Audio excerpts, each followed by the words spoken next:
पिछली क्लास में हम लोगों ने स्टडी किया था हेलबेक एंड लेनर्ड्स एक्सपेरिमेंट। ये हमको दिखाता है कि यहाँ से जो लाइट मेटल प्लेट पर आएगी ये इसमें से इलेक्ट्रॉन निकाल सकती है। उन इलेक्ट्रॉन्स को कहते हैं फोटो इलेक्ट्रॉन्स। उस फोटो इलेक्ट्रॉन्स के पास कुछ एनर्जी होती है और इस लाइट को चेंज करने से ये करंट भी चेंज होगी, यानी नंबर ऑफ इलेक्ट्रॉन्स कम या ज़्यादा हो जाएंगे। और इलेक्ट्रॉन के पास जितनी एनर्जी होगी उस एनर्जी का मेजरमेंट हम उसके स्टॉपिंग पोटेंशियल से कर सकते हैं। उस इलेक्ट्रॉन को रोक के देख सकते हैं कि कितनी वोल्टेज पे वो रुकता है। कम वोल्टेज पे रुकेगा, एनर्जी कम है। ज़्यादा वोल्टेज देनी पड़ती है तब रुकता है, तो एनर्जी ज़्यादा है।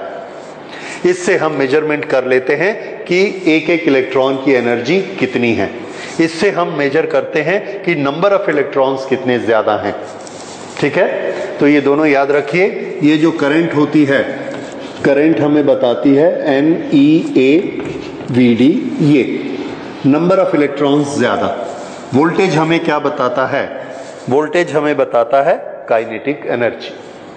ओके, अब ये हमारे ऑब्जर्वेशंस थे। इन ऑब्जर्वेशंस के ये जो दो कैटेगरी हैं, इसको आपको फिर से मैं रिवाइज करा रहा हूं, इसको क्लियर कट याद रखिए। एक फ्रीक्वेंसी, सेम फ्रीक्वेंसी की लाइट हमने दी अलग अलग इंटेंसिटी करके। इसका मतलब क्या होता है? एक कलर का बल्ब चालू किया, एक कलर, और पावर उस बल्ब की 100 वॉट, 200 वॉट, 500 वॉट। इंटेंसिटी ज्यादा हो जाएगी, लाइट ज्यादा। ओके, जब हम ऐसा करते हैं तो देखते हैं कि करंट, ये जो है ये करंट है I, और ये वाला हॉरिजॉन्टल जो है ये वोल्टेज है। तो हम क्या देखते हैं? I1 की करंट कम, I2 की ज्यादा, I3 की ज्यादा। इंटेंसिटी ज्यादा होने से करंट ज्यादा होती है, लेकिन उससे जो इलेक्ट्रॉन निकलते हैं, करंट ज्यादा होती है, नंबर ऑफ इलेक्ट्रॉन भले ज्यादा होते हैं, लेकिन हर एक इलेक्ट्रॉन का, एवरी इलेक्ट्रॉन, उसके पास जो एनर्जी होती है वो सेम होती है। क्योंकि स्टॉपिंग पोटेंशियल, पोटेंशियल क्या बताता है? Potential energy. तो हर इलेक्ट्रॉन के पास यहां से निकलने वाली एनर्जी सेम होती है, भले इंटेंसिटी कम हो, इंटेंसिटी ज्यादा। ये हमको कैसे पता लगा था? कम इंटेंसिटी का इलेक्ट्रॉन निकला, हमने इधर से -5 वोल्ट लगाया, रुक गया। 500 वॉट का बल्ब लगाया, तब जो इलेक्ट्रॉन निकला वो भी -5 वोल्ट लगाने से रुक गया। 1000 वॉट का बल्ब लगाया, उसने यहां आके इलेक्ट्रॉन निकाला, लेकिन हम -5 वोल्ट देते हैं, वो भी रुक जाता है। इसका मतलब इलेक्ट्रॉन निकालने वाली इंटेंसिटी 100 वॉट हो, 200 वॉट हो, 500 वॉट हो, इलेक्ट्रॉन जो निकलेगा उसकी एनर्जी में कोई अंतर नहीं है, क्योंकि सभी इलेक्ट्रॉन -5 वोल्ट से रुक जा रहे हैं। और इन सब में क्या चीज सिमिलर है? आंसर है सिमिलर। क्या चीज है? फ्रीक्वेंसी। सबका कलर एक जैसा, सबकी फ्रीक्वेंसी एक जैसी, सब इलेक्ट्रॉन की एनर्जी एक जैसी। अब हमने फ्रीक्वेंसी को बदला और कलर को नहीं बदला, तो फिर से हमने 3 लाइट दी, तीनों का कलर अलग अलग है, लेकिन तीनों की इंटेंसिटी एक है। इसको जब हम देखते हैं तो हम क्या देखते हैं कि इसकी करंट में कोई खास डिफरेंस नहीं आता है, लेकिन तीनों में स्टॉपिंग पोटेंशियल हमको अलग अलग मिलते हैं। स्टॉपिंग पोटेंशियल, पहली वाली फ्रीक्वेंसी ने जिस इलेक्ट्रॉन को निकाला उसको रोकने के लिए हमको -5 वोल्ट लगाना पड़ा। उसके बाद हमने दूसरी फ्रीक्वेंसी वाली लाइट भेजी, जैसे पहले येलो भेजी थी तो फिर ग्रीन भेजी, उसने भी एक इलेक्ट्रॉन को निकाला। अब हम उसको रोकना चाहते हैं तो -5 वोल्ट से नहीं रुकता, हमको -10 वोल्ट देना पड़ता है, तब जाके रोक पाते हैं। तो इस हमने क्या रिजल्ट निकाला कि दूसरे वाले इलेक्ट्रॉन के पास ज्यादा एनर्जी। फिर तीसरा इलेक्ट्रॉन हमने ब्लू लाइट से निकलवाया, ब्लू लाइट आई, इलेक्ट्रॉन निकाला। ये जैसे ही निकल के दौड़ने लगता है, हम इसको रोकना चाहते हैं, करंट को 0 करना चाहते हैं, हमने उल्टी वोल्टेज लगाई, -10 से भी नहीं रुका, -20 वोल्ट दिया, तब ये रुका, यानी इसके पास एनर्जी और ज्यादा थी। ये V1 वोल्टेज से रुका, ये V2 से रुका, ये V3 से रुका। अब इन तीनों में हम जो बल्ब जला रहे हैं वो बल्ब एक ही है, मान लो 500 वॉट का एक ही बल्ब है, लेकिन क्या चीज अलग है उसमें? कलर, फ्रीक्वेंसी अलग है। तो इलेक्ट्रॉन में जो एनर्जी आती है वो किसके कारण होती है? फ्रीक्वेंसी के कारण या इंटेंसिटी के कारण। तो इससे हमको ये पता लगा कि इलेक्ट्रॉन की एनर्जी बदलती है फ्रीक्वेंसी के बदलने से, इंटेंसिटी के बदलने से उसकी एनर्जी नहीं बदलती, सेम रहती। ठीक है, ये हमने कंक्लूजन निकाला। अब इस कंक्लूजन को हम देखते हैं। ये कौन सा एक्सपेरिमेंट है? Photo electric. Photo means light, electric means electron. तो इधर से फोटो आती है, उससे यहां पे इलेक्ट्रॉन निकलते हैं। सो this is photo electric experiment. ये जो हमने फोटो इलेक्ट्रिक इफेक्ट देखा मेटल्स में होता है, इसको वेव थ्योरी से हमने आर्गुमेंट करके कंपेयर करने की कोशिश की। तो हमने देखा कि इसके रिजल्ट वेव थ्योरी से उल्टे रिजल्ट हैं। वेव थ्योरी से उल्टे रिजल्ट हैं किस तरह से? वेव थ्योरी हमको ये कहती है कि अगर हम इंटेंसिटी इंक्रीज करते हैं तो इंटेंसिटी का मतलब होता है एनर्जी, वेव की इंटेंसिटी, वेव की एनर्जी। तो वेव की एनर्जी इंक्रीज होनी चाहिए। पर हमने 100 वॉट का बल्ब और 500 वॉट का बल्ब दोनों से इलेक्ट्रॉन को निकाला और देखा उसकी एनर्जी सेम, यानी इंटेंसिटी बढ़ाने से एनर्जी नहीं बढ़ती। जबकि वेव थ्योरी क्या कहती है कि इंटेंसिटी बढ़ाने से एनर्जी बढ़ती। तो ये इसने प्रूफ किया कि वेव थ्योरी का ये जो पोस्टुलेट है कि इंटेंसिटी इंक्रीज करने से एनर्जी इंक्रीज होती है, दैट इज रॉन्ग। ठीक है, इसको पहले नोट कर लेते हैं।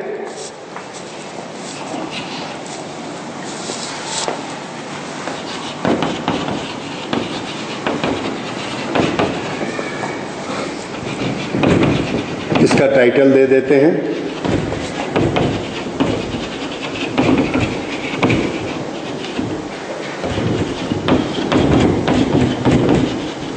More intensity is more energy. But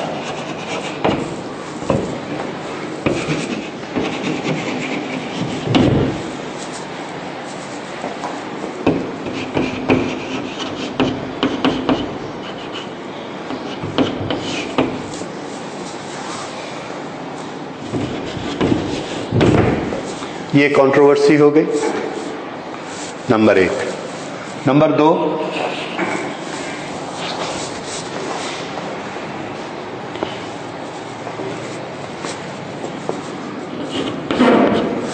if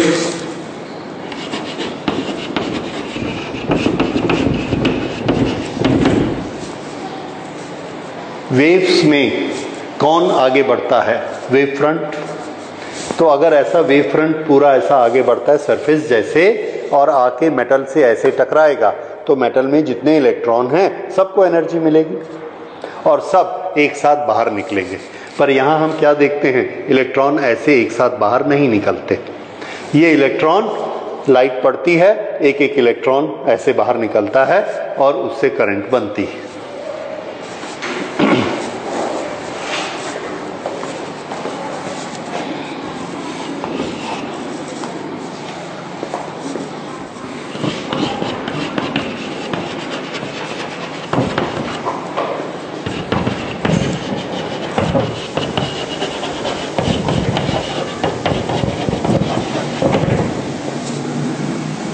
okay, ये एक बड़ी इंपॉर्टेंट पॉइंट था। थ्रेशोल्ड फ्रीक्वेंसी वो फ्रीक्वेंसी होती है कि अगर उससे फ्रीक्वेंसी कम हो लाइट की तो इलेक्ट्रॉन नहीं निकलता है। लेकिन वेव थ्योरी क्या कहती है? Wave theory says that intensity gives the energy. Higher the intensity, higher the amplitude, more is the wattage of the bulb, intensity is more, energy is more. तो if we are applying a bulb, if we are applying a light less than the threshold frequency and we increase the intensity, we make a bulb of 200 watt, then 500 watt, then 1000 watt, then 2000 watt and give the light, but the frequency we keep less than threshold frequency. अब अगर 2000 वाट का bulb हमने लगाया है, कितनी energy वो लेकर जाएगा? तब भी वो एक भी इलेक्ट्रॉन को इजेक्ट नहीं कर सकता। 100 वॉट का बल्ब भी नहीं कर सकता, 500 का भी नहीं कर सकता, 1000 का भी नहीं कर सकता। इसका ये मतलब है कि हम इंटेंसिटी बढ़ा रहे हैं, एम्पलीट्यूड बढ़ा रहे हैं, तब भी इलेक्ट्रॉन नहीं निकलता, उसको एनर्जी नहीं मिलती। इसका मतलब ये कहना कि इंटेंसिटी बढ़ाने से एनर्जी बढ़ती है, दिस इज रॉन्ग। और वेव थ्योरी क्या कहती है? That energy is proportionate to intensity, energy is proportionate to amplitude. तो इसमें ये देखिए कि अगर हम ये वाली लाइट भेजते हैं,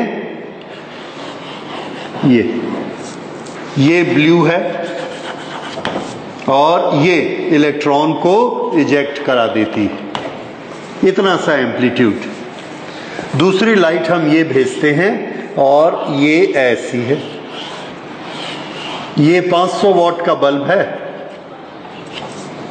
ये एम्पलीट्यूड छोटा सा, ये एम्पलीट्यूड इतना बड़ा, इसके पास एनर्जी ज्यादा होगी।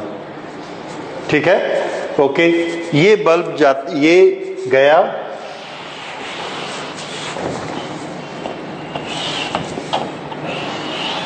ये वाली वेव गई, लेकिन इसकी फ्रीक्वेंसी 1 2 3 4 1, फ्रीक्वेंसी इसकी कम है, वेवलेंथ बड़ी, वेवलेंथ बड़ी, फ्रीक्वेंसी कम, लेकिन क्या चीज ज्यादा है?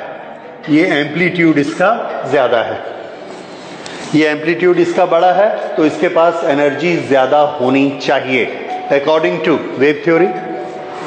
ये वाली लाइट कम फ्रीक्वेंसी की है और ये लाइट रेड है, ये ब्लू है और ये रेड है। इसको जब हम इलेक्ट्रॉन पर डालते हैं तो डू नॉट इजेक्ट, इससे इजेक्ट हो गया, इससे इजेक्ट नहीं हुआ, जबकि इसमें एनर्जी ज्यादा होनी चाहिए अकॉर्डिंग टू वेव थ्योरी। तो इसको भी इलेक्ट्रॉन को निकाल लेना चाहिए, नहीं निकाल पाता है। क्या सबूत है? हमने यहां करके दिखाया। समझ में आया? तो इसका क्या मतलब है कि या तो हमारा एक्सपेरिमेंट गलत है या वेव थ्योरी गलत है। एक्सपेरिमेंट तो हम सामने करके दिखा रहे हैं कि ब्लू लाइट डालते हैं तो इलेक्ट्रॉन निकलता है, रेड डालते हैं तो नहीं निकलता है। इसका मतलब कि इसमें एनर्जी ज्यादा नहीं होती, ये हमने प्रूफ कर दिया। जबकि वेव थ्योरी क्या कहती है कि इसमें एनर्जी ज्यादा होती है। इसका मतलब वेव थ्योरी गलत है, क्योंकि वो तो थ्योरी है और हम तो प्रैक्टिकल करके दिखा रहे हैं। समझ में आया? ये बताया कि वेव थ्योरी गलत है। थ्रेशोल्ड फ्रीक्वेंसी के नीचे फ्रीक्वेंसी का जितना भी एम्पलीट्यूड आ जाए, इलेक्ट्रॉन निकलता ही नहीं है। क्यों नहीं निकलता है? वेव थ्योरी एक्सप्लेन नहीं कर पा रही। इसका मतलब वेव थ्योरी में गलती है। So wave theory is not able to explain everything. इसके बाद और देखिए, हम जब वेव थ्योरी से प्लेट पर लाइट डालते हैं तो इलेक्ट्रॉन को एनर्जी मिली। उसके बाद हमने सोचा कि नहीं निकला है, थोड़ा वेट कर लेते हैं। 1 सेकंड की बजाय 20 सेकंड तक हम वेट किए, ताकि एक वेव फ्रंट आया, दूसरा आया, तीसरा आया, सबने उसको एनर्जी दी, तब तो इलेक्ट्रॉन निकलेगा। पर हम क्या देखते हैं? नहीं निकलेगा, मतलब नहीं निकलेगा। आधा घंटा तक हम रुके रहे, इलेक्ट्रॉन नहीं निकला। और जबकि हमने ब्लू लाइट डाली, जैसे ही लाइट गई, विदिन 1/6 माइक्रोसेकंड लाइट इलेक्ट्रॉन निकल गया यहां से। It is so fast.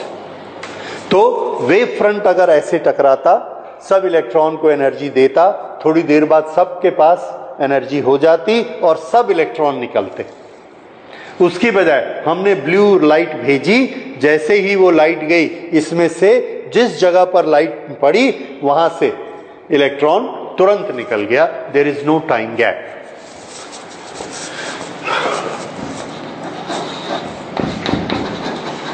There is wave front जाकर टकराएगा, ये वेव फ्रंट आया, वेव फ्रंट, और ये इलेक्ट्रोड से टकराया, इतने सारे इलेक्ट्रॉन्स को एनर्जी दिया, और थोड़ी देर बाद ये इलेक्ट्रॉन निकल जाएंगे। थोड़ा टाइम लगेगा, पर हम क्या देखते हैं कि हम जैसे ही लाइट देते हैं, इमीडिएटली ये निकल जाता है। This time is very very small, less than a micro of second. Okay, there is no time gap in light and ejection. ये कब हो सकता है? ये तब हो सकता है जब मेटल प्लेट पर लाइट एरो जैसी आकर पड़े, जैसे गोली पड़ती।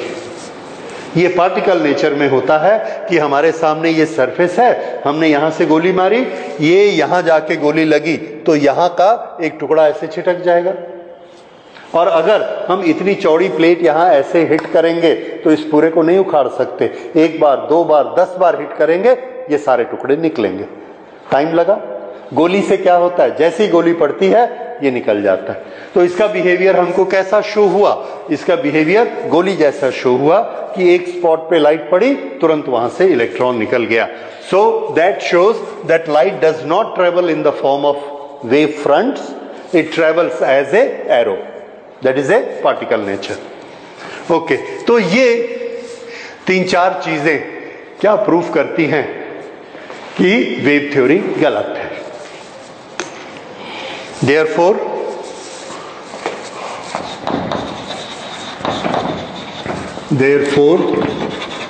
wave theory, ठीक है। बस हम इतना ही रिजल्ट निकालते, ये नहीं कहेंगे कि वेव थ्योरी ही गलत है, क्योंकि वेव थ्योरी ने बहुत सारी चीजें ठीक ठीक एक्सप्लेन की, तो वेव थ्योरी गलत नहीं है। हम सिर्फ ये कह सकते हैं कि जो फोटो इलेक्ट्रिक हमने देखा, वो फोटो इलेक्ट्रिक इफेक्ट को वेव थ्योरी एक्सप्लेन नहीं कर सकती। ठीक है, ओके। तो फिर ऐसी कौन सी थ्योरी है जो इसको एक्सप्लेन कर सकती है?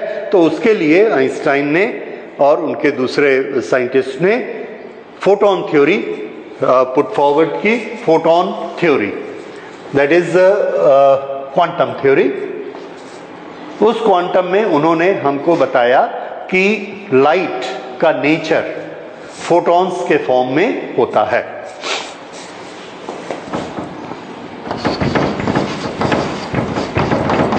Concept of photons.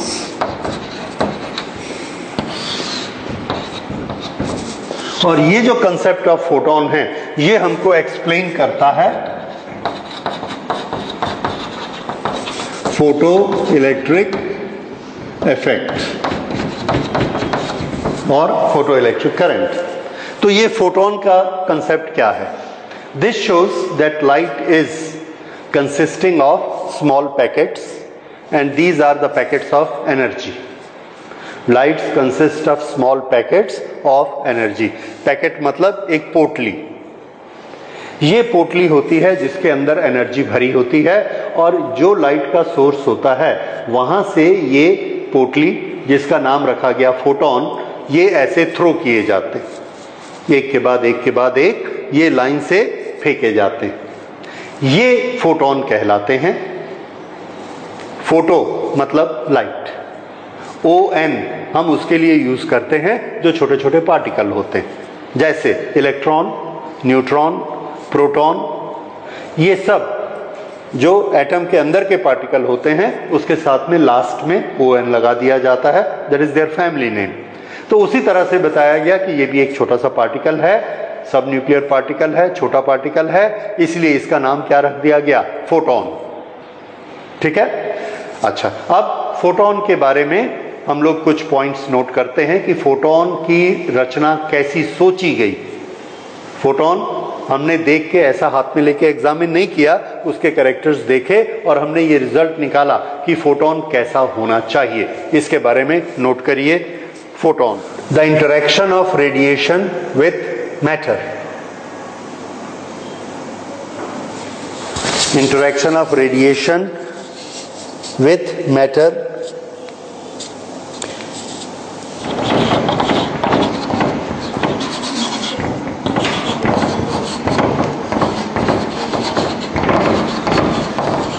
तक के कंसेप्ट समझिए। On interaction of radiation with material, जब भी धूप या कोई भी रेडिएशन आ रहा है तो उस समय वो वेव के फॉर्म में है, हो सकता है। आते आते आते जैसे ही वो किसी मटेरियल को स्ट्राइक करता है, वो अपना फॉर्म बदल लेता है और कौन सा रूप दिखाता है? फोटोन का रूप दिखाता है। सो जब भी इंटरेक्शन होगा, whenever there is a interaction of radiation with material, this radiation behaves as it is made of particles called photon. तो जब ये सरफेस से टकराता है तो इस तरह से टकराएगा जैसे बहुत से पार्टिकल इससे टकरा रहे हैं, ऐसे वेव फ्रंट जैसा नहीं टकराएगा, पार्टिकल जैसा टकराएगा। किस समय? जब मटेरियल आएगा। रास्ते में कैसा है हमको नहीं मालूम, हम ये अपनी सुविधा के लिए रखते हैं क्योंकि बाद में हम ये कहने वाले हैं कि रास्ते में वो वेव के फॉर्म में चलता है। ठीक है, क्यों? उसको अभी आएगा, दैट वी विल टेल। तो फोटोन का फॉर्म कब एग्जिबिट होता है? When it strikes a material. दूसरा, each photon is a packet of energy, और इसकी एनर्जी कितनी होती है? H nu. H is a Planck's constant, nu is frequency assigned to a photon. जो फोटोन इससे आके टकराया वो वाइब्रेट करता हुआ आता है और हम ये कहते हैं इसके पास एक फ्रीक्वेंसी है, that is frequency of the photon. और उस फ्रीक्वेंसी पर डिपेंड करता है कि उसके पास कितनी एनर्जी है। जो 1 सेकंड में 1 लाख बार वाइब्रेट हो रहा है उसके पास कुछ एनर्जी है, जो 2 लाख बार वाइब्रेट हो रहा है उसके पास ज्यादा एनर्जी है।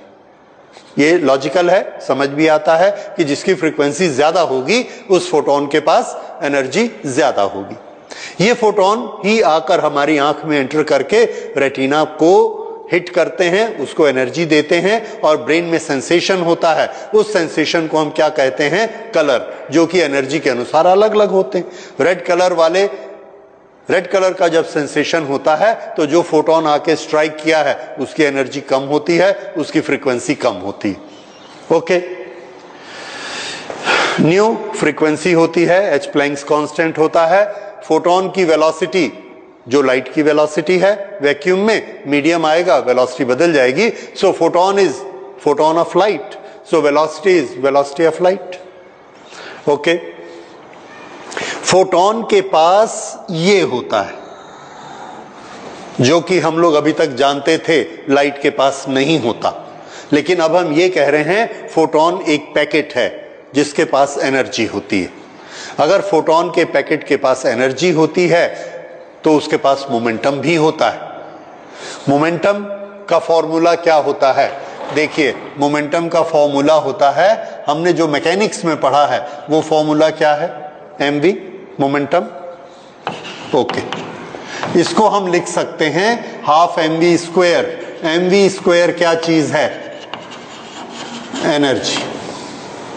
ठीक है, हाफ हो या फुल हो जो भी हो, mv स्क्वायर किसका फॉर्मूला है? एनर्जी का फॉर्मूला है। इस फॉर्मूले में स्पीड या वेलोसिटी से डिवाइड कर दीजिए तो mv स्क्वायर अपॉन v क्या बचा? mv। And what is mv? Momentum. तो मोमेंटम का फॉर्मूला क्या बना? न्यूमरेटर में कौन? एनर्जी, डिनोमिनेटर में velocity. Energy divided by velocity किसका फॉर्मूला होता है? मोमेंटम का। ये याद रख लीजिए, क्वांटम फिजिक्स में मोमेंटम का formula energy divided by velocity. जिसके पास एनर्जी होगी और वेलोसिटी होगी, दोनों चीजें होंगी, उसके पास मोमेंटम होगा। ये मोमेंटम की हमने नई डेफिनेशन बनाई। अब सन से जो लाइट हमको आती है उसके पास एनर्जी है कि नहीं है? उसके पास वेलोसिटी है कि नहीं है? तो अगर उसके पास एनर्जी भी है, उसके पास वेलोसिटी भी है, तो उसके पास क्या होना चाहिए? मोमेंटम भी होना चाहिए। तो mv फॉर्मूला, मास क्या होगा उसका? तो हमने कहा कि भाई ये जो mv फॉर्मूला है ये सिर्फ उन चीजों के लिए है जिसका हम मास मेजर कर सकते हैं। जिसका मास नहीं मेजर कर सकते उसका ये मतलब नहीं कि उसके पास मोमेंटम नहीं होगा, उसके पास भी मोमेंटम होगा। वहां कौन सा फॉर्मूला अप्लाई करेंगे? Energy divided by velocity. ठीक है, क्यों? दोनों की डायमेंशन एक ही है। इसकी डायमेंशन लीजिए, इसकी डायमेंशन लीजिए, एक ही आएगी। तो हमने ये अब फॉर्मूला बनाया और यही फॉर्मूला आगे हमको क्वांटम फिजिक्स में काम आएगा। तो एनर्जी डिवाइडेड बाय वेलोसिटी। अब क्वांटम फोटोन, उसकी एनर्जी कितनी होती है? h new. उसकी वेलोसिटी कितनी होती है? c। इसलिए मोमेंटम कितना हुआ? h new upon c। अब c वेलोसिटी है, वेलोसिटी किसके बराबर होती है? Frequency multiplied by wavelength. Frequency multiplied by wavelength, frequency cancel, क्या बचा? Wavelength. h divided by wavelength. h divided by wavelength. तो h डिवाइडेड बाय वेवलेंथ, ये क्या आया? Formula for momentum. तो ये याद रखिए, it's very important. Next topic में फिर हमको जरूरत पड़ेगी और ये बहुत पूछा जाता है, what is momentum of photon?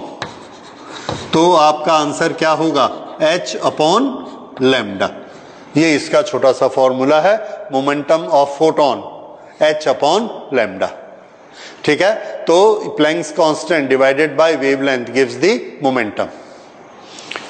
Okay, अब उसके बाद अगली चीज इसमें हमने नोट की, intensity of light is increase, there is no effect on frequency. अगर हमने 100 वॉट का येलो कलर का बल्ब लिया, उसमें से एक फोटोन निकलता है, उस फोटोन की कुछ फ्रीक्वेंसी होती है। अगर हम उस बल्ब को 200 वॉट का येलो बल्ब लेंगे तो जो फोटोन निकलेगा उसकी एनर्जी डबल होगी कि नहीं होगी? आंसर है नहीं होगी। तो 100 वॉट की जगह वो 200 वॉट कैसे हो जाएगा? इसका आंसर याद रखिए, 100 वॉट में 100 फोटोन निकलेंगे तो 200 वॉट में 200 फोटोन निकलेंगे, पर हर एक फोटोन की एनर्जी उतनी ही रहेगी। अब देखिए, 100 वॉट की जगह 200 वॉट का बल्ब लिया, एनर्जी डबल हो गई, हमारा बिल डबल आया मीटर का, एनर्जी डबल हो गई। लाइट हमको ज्यादा दिख रही है, क्यों ज्यादा दिख रही है? क्योंकि पहले 100 फोटोन आते थे, अब कितने आ रहे हैं? 200। लेकिन इंडिविजुअल एक एक फोटोन को लेते हैं तो एनर्जी उतनी ही है। ये बात समझ में आई? एक के पास 5 एनर्जी है तो पहले 100 फोटोन आ रहे थे, एनर्जी 500, अब 200 फोटोन आ रहे हैं, एनर्जी 1000, एनर्जी बढ़ गई, लाइट बढ़ जाती है। 100 वॉट की जगह 200 वॉट लगाया, लाइट बढ़ गई। लेकिन पहले भी पीली थी, अभी भी येलो है, पहले येलो है, अभी भी येलो है, no change in frequency. So individual photon की एनर्जी में no difference. When we increase the intensity, what has happened? The number of photons have increased. समझ में आ गया? इंटेंसिटी बढ़ाने से नंबर ऑफ फोटॉन्स बढ़ते हैं, कलर चेंज करने से, लाइट से एक्सरे बनाने से फ्रीक्वेंसी चेंज होती है। ओके, तो ये इंटेंसिटी और फ्रीक्वेंसी, इनका रिलेशन आपको याद रखना है। So these are 2 properties. Now we see the third property. Okay, third property देखिए फोटोन की, 1 2, इसी को 3 कर लेते हैं। This is 3, this is important, इसको 3 कर लीजिए। और now we go for number 4। photons are electrically neutral.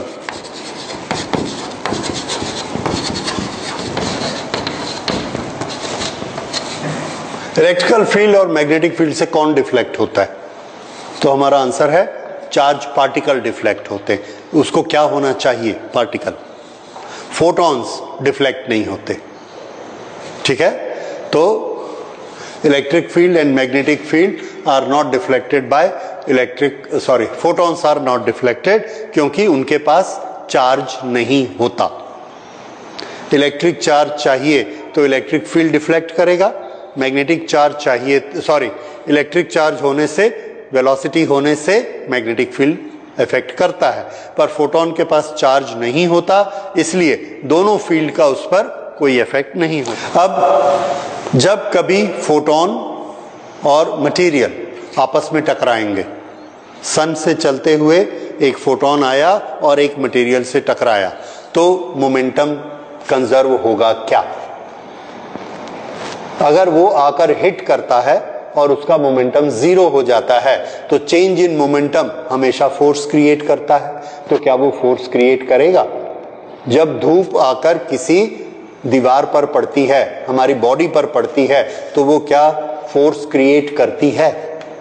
अगर हम ये मान लेते हैं कि फोटोन एक मटेरियल जैसा बिहेव करता है और वेलोसिटी के कारण उसके पास मोमेंटम होता है, तो उसके पास धक्का देने की ताकत भी होगी, पुश करने की ताकत होगी। तो क्या वो वाकई पुश करता है? अगर नहीं करता है तो ये सब स्टोरी है। और अगर हम कहते हैं वो वाकई मटेरियल जैसा बिहेव करता है तो उसको पुश करना चाहिए, तो हमको धक्का लगता है क्या? ओके, तो इसका आंसर है यस, लगता है।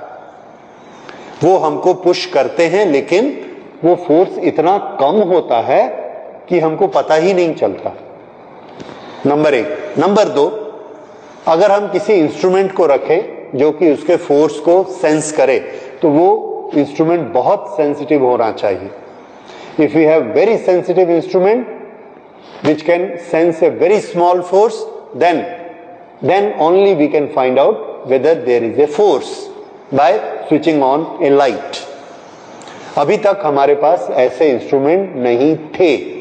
अभी अभी हमने कुछ साल पहले वो इंस्ट्रूमेंट बनाया, which is very very sensitive instrument, और रात के बाद जैसे ही दिन की उस पर लाइट पड़ती है, या हम एक तेज लाइट जलाते हैं और उस पर लाइट पड़ती है, तो उसको पुश लगता है, एक धक्का लगता है, वो सेंस करता है।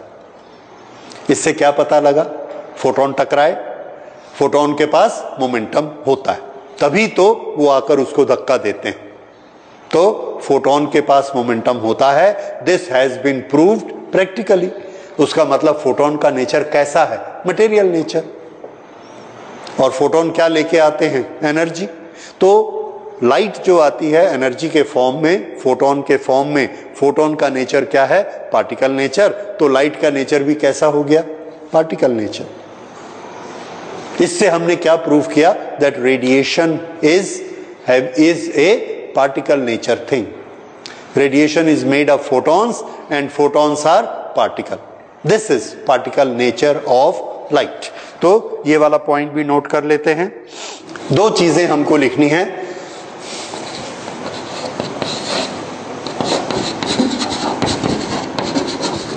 और ये दोनों चीजें क्या होती हैं? कंजर्व होती हैं। दोनों के कंजर्वेशन लॉज होते हैं। So photons have momentum energy which is conserved. This can create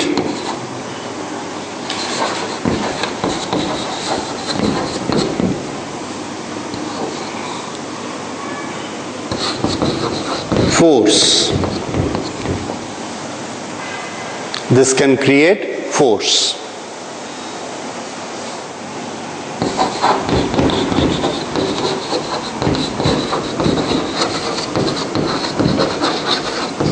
With suitable sensors, we have proved that there is force.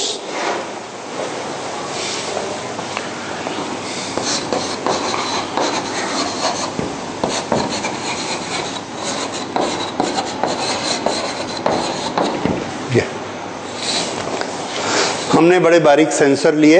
With the sensors we have proved that there is sense of force applied when the light strikes a surface.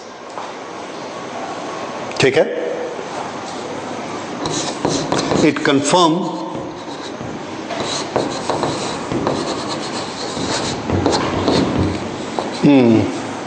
Photon के बारे में एक बड़ी interesting चीज, अभी तक हमने सब कंजर्वेशन लॉज पढ़े। फोटोन एक ऐसी चीज है जो कंजर्वेशन लॉज फॉलो नहीं करता।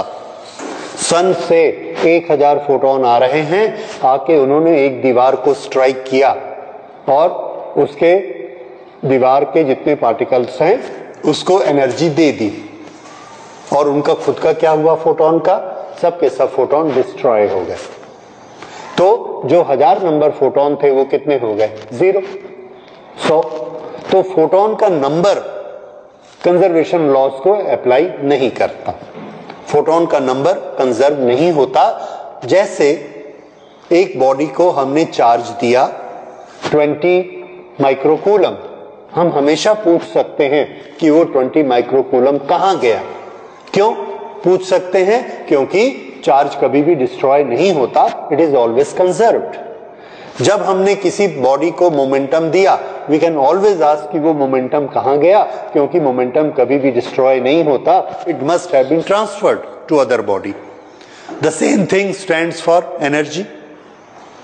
लेकिन फोटोन के लिए जब हम पूछते हैं कि इससे फोटोन टकराया था, टकराने के बाद फोटोन कहां गया, तो उसका नियम क्या है? डिस्ट्रॉय हो गया। So photon can be destroyed, they do not follow conservation laws. इसी तरह से फोटोन पैदा भी किए जा सकते हैं। लाइट पैदा की जा सकती है, हम ऐसे माचिस जलाते हैं, लाइट पैदा होती है, हमने फोटोन क्रिएट किए जो कि पहले इस दुनिया में नहीं थे। So photon can be created and photon can be destroyed, they do not follow law of conservation on their numbers. लेकिन फोटोन जब भी डिस्ट्रॉय होंगे उसके पहले अपनी एनर्जी और अपना मोमेंटम किसी को दे कर जाएंगे। उनकी एनर्जी और उनका मोमेंटम वो उनके साथ डिस्ट्रॉय नहीं होता।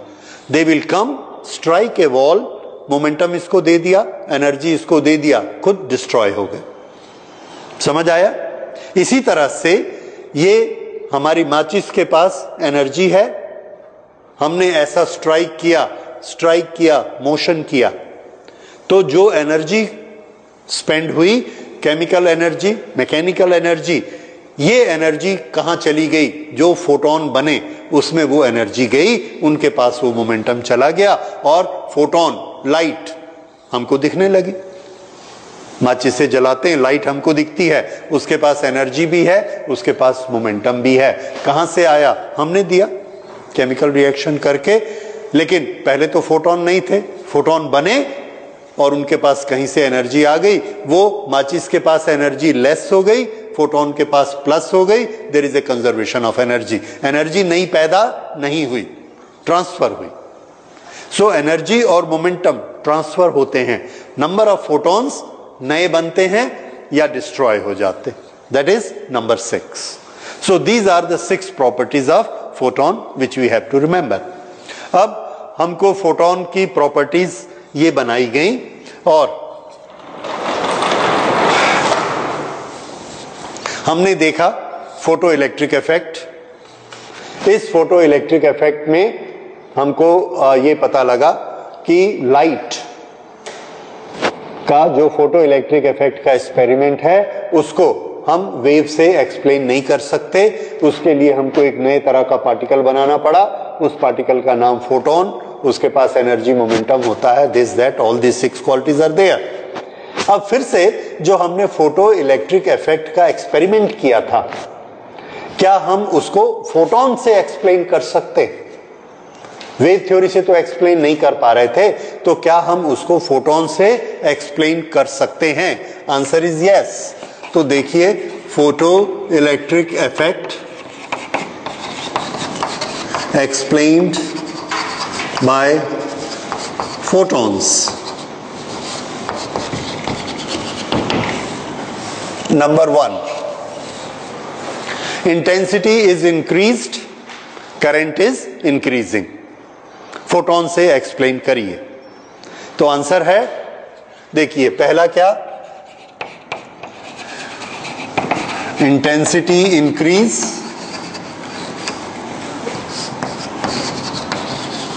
Current increase. कैसे हो गया? जब हम इंटेंसिटी इंक्रीज करते हैं तो फोटोन की थ्योरी हमको क्या बताती है? फोटोन का साइज बड़ा हो गया, फोटोन की फ्रीक्वेंसी बढ़ गई, या फोटोन के नंबर बढ़ गए? बताइए, इंटेंसिटी इंक्रीज होने का मतलब क्या होता है? लाइट के फोटोन आ रहे हैं, फोटोन की फ्रीक्वेंसी बढ़ने से इंटेंसिटी बढ़ती है, फोटोन का साइज बड़ा होने से बढ़ती है, या फोटोन के नंबर ज्यादा होने से बढ़ती है? तो हम लोगों ने अभी डिस्कस किया था, इंटेंसिटी कब ज्यादा बढ़ती है? When number of photons increase. Number of photons increase. अगर नंबर ऑफ फोटॉन्स इंक्रीज होंगे और एक एक फोटोन एक एक इलेक्ट्रॉन को इजेक्ट करेगा, तो नंबर ऑफ इलेक्ट्रॉन भी क्या हो जाएंगे? Therefore number of electron increase. और अगर नंबर ऑफ इलेक्ट्रॉन इंक्रीज होंगे तो उसका रिजल्ट क्या होगा? नंबर ऑफ इलेक्ट्रॉन इंक्रीज हुए तो करंट विल इंक्रीज। तो जब हम इंटेंसिटी बढ़ाते हैं, 200 वॉट की जगह 500 वॉट का बल्ब लगाते हैं, तो 200 फोटोन की जगह 500 फोटोन आएंगे, 500 इलेक्ट्रॉन निकालेंगे, करंट बढ़ जाती है। This is the reason. अच्छा, दूसरा रीजन, दूसरा पार्ट जो हमने यहां पर किया था, दिस सेकेंड पार्ट। ये सेकेंड पार्ट हमको क्या बताता है कि जब हम फ्रीक्वेंसी चेंज करते हैं तो इलेक्ट्रॉन की एनर्जी चेंज होती है, स्टॉपिंग पोटेंशियल चेंज हो जाता है। उसको एक्सप्लेन करते हैं।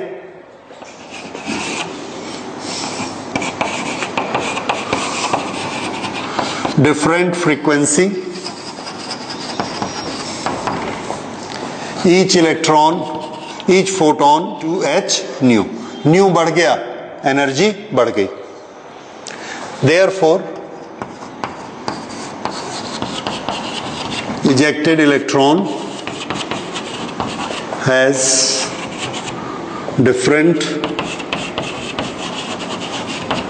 kinetic energy, therefore different stopping potential।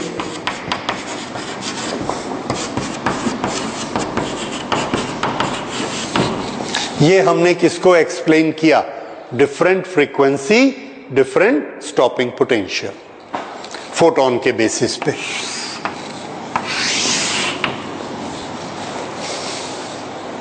ठीक है, तो जब हम फ्रीक्वेंसी बदलते हैं तो इंडिविजुअल फोटोन की एनर्जी बढ़ेगी और इंडिविजुअल इलेक्ट्रॉन की एनर्जी भी बढ़ जाएगी। ये लेकिन करंट नहीं बढ़ेगी।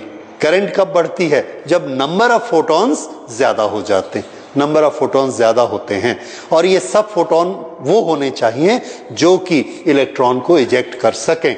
तीसरा, if frequency is low, if frequency is lower than threshold frequency, that it cannot, that a photon cannot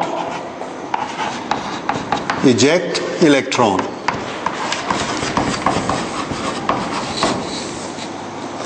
अगर हम इंटेंसिटी को इंक्रीज कर दें तो क्या होगा? नंबर ऑफ फोटॉन्स बढ़ जाएंगे, पर हर फोटोन की एनर्जी कैसी रहेगी? इनसफिशिएंट। तो अगर एक फोटोन इलेक्ट्रॉन को नहीं निकाल सकता, जैसे मैं यहां से एक पार्टिकल को निकालना चाहता हूं, यहां से निकालना चाहता हूं और मैंने इसको ऐसे हिट किया, नहीं निकला। लेकिन बहुत नोक वाली चीज लाकर ज्यादा एनर्जी देकर अगर मैं ऐसे करूंगा तो इसको तोड़ दूंगा, एनर्जी ज्यादा चाहिए। अच्छा, कम एनर्जी वाला हिट किया, ये नहीं निकाल पाया, तो मैंने कहा एक बार में नहीं हुआ, तो हमको सिखाया जाता है बार बार करो, तो मैंने 1000 बार ऐसा किया, लेकिन एनर्जी उतनी की उतनी है, तब भी नहीं निकला। ठीक है, लेकिन अगर एक बार, हर बार मैं एनर्जी लगाता हूं 1 जूल नहीं निकला, फिर 1 जूल नहीं निकला, फिर 1 जूल नहीं निकला, अगर एक ही बार में 5 जूल इकट्ठा लगा दूंगा तो निकल जाएगा। तो नंबर ऑफ फोटॉन्स अगर हम इंटेंसिटी बढ़ा दें, 100 वॉट की जगह 200 वॉट का बल्ब यूज करें, 200 फोटॉन जाएंगे, क्या वो इलेक्ट्रॉन को निकाल लेंगे? नहीं निकाल पाएंगे। क्यों? क्योंकि एक फोटॉन एक इलेक्ट्रॉन को नहीं निकाल पा रहा है। अगर आप 200 फोटॉन भी भेज देंगे तो हर फोटॉन जाएगा, टकराएगा, डिस्ट्रॉय हो जाएगा, इलेक्ट्रॉन को नहीं निकाल पाएगा। ये किसको एक्सप्लेन करता है कि हम इंटेंसिटी को बढ़ाते हैं तो भी इलेक्ट्रॉन नहीं निकलते, क्योंकि हर एक इंडिविजुअल इलेक्ट्रॉन की फ्रीक्वेंसी कम है और वो वर्क फंक्शन जितना काम नहीं कर पाता है। This is explaining that if frequency is lower than threshold frequency, energy is so less that a photon cannot eject electron. Increasing intensity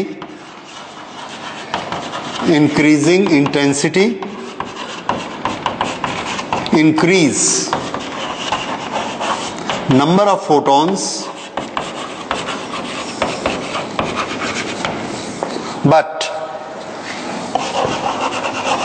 individually they cannot.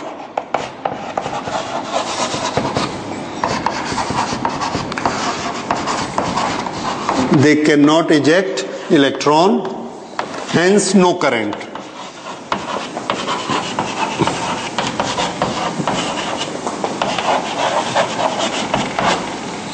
तो थ्रेशोल्ड फ्रीक्वेंसी के नीचे करंट नहीं आती। ये चीज अब समझ में आ गई आपको? तो देखिए, ये हमने फोटोन के पर्टिकुलर, ये फोटोन के आपने 6 प्रॉपर्टीज लिखी, पढ़ी, याद की।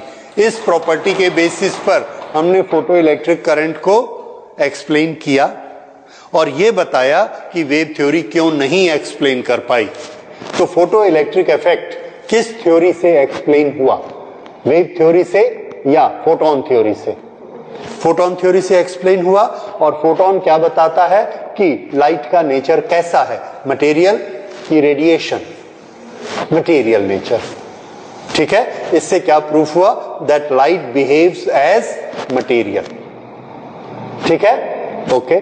तो ये फोटोन थ्योरी ने एक्सप्लेनेशन दी है। So this is all about photon theory. We will close it today. और अगली क्लास में हम लोग इससे ज्यादा इंटरेस्टिंग चीज करेंगे कि अगर ऐसा होता है कि धूप जो आती है, लाइट जो आती है, जो वेव्स आती हैं, उनका नेचर हम प्रूफ कर रहे हैं कि मटेरियल नेचर है, तो क्या जो हम एक गोली चलाते हैं मटेरियल जैसी, क्या उसके पास वेव नेचर होगा?